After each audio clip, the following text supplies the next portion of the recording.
महाकालेश्वर और नर्मदा नदी के उल्टा बहने का दिव्य रहस्य बहुत प्राचीन समय की बात है, जब उज्जैन केवल एक नगर नहीं बल्कि देवताओं का केंद्र माना जाता था। यहाँ भगवान शिव स्वयं महाकाल रूप में विराजते थे, काल के भी काल, अनंत और अपराजेय। उसी भूमि पर एक ऐसी घटना घटी जिसने नर्मदा नदी की दिशा ही बदल दी। असुरों का आतंक और भक्तों की पुकार। उन दिनों एक प्रचंड असुर था, दुर्योधनासुर।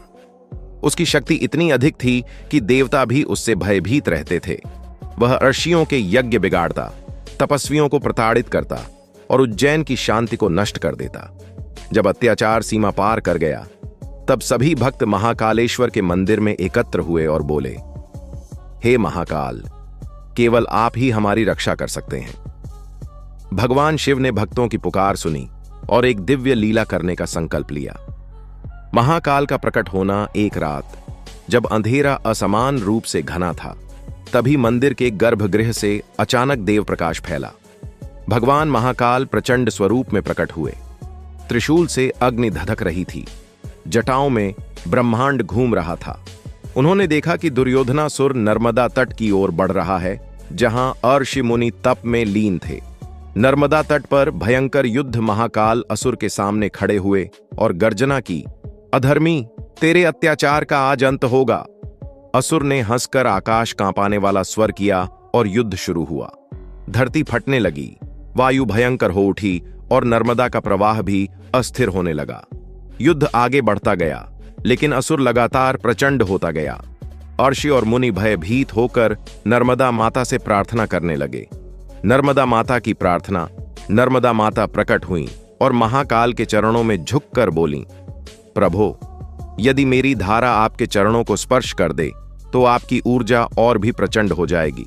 मुझे यह वरदान दें कि मैं सदा आपके दर्शनों की ओर बहती रहूं।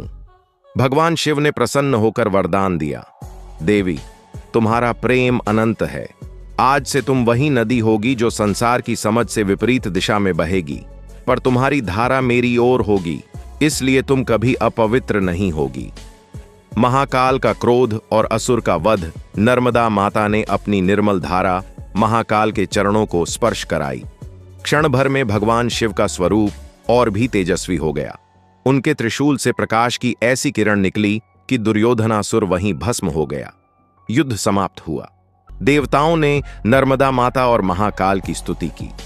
नर्मदा के उल्टा बहने का रहस्य, वरदान के प्रभाव से नर्मदा माता ने अपना प्रवाह बदल लिया। लोग आश्चर्य से देखने लगे, यह नदी पश्चिम की ओर कैसे बह रही है? यह तो उल्टी दिशा है। लेकिन ज्ञानी लोग मुस्कुराए और बोले, यह उल्टा प्रवाह नहीं, नर्मदा का महाकाल की ओर प्रेम है। वह आज भी उनके चरणों की दिशा में बहती है, इसलिए पवित्र है, दिव्य है, अद्वितीय है। इसलिए कहा जाता है, गंगा को त्रिशूल मिला है, यमुना को चंद्र, पर नर्मदा को मिला है स्वयं महाकाल का स्नेह। नर्मदा आज भी अपने प्रवाह में यह पौराणिक रहस्य समेटे हुए बहती है, उसी प्रेम और भक्ति में जिसे उसने महाकाल के चरणों में अर्पित किया था।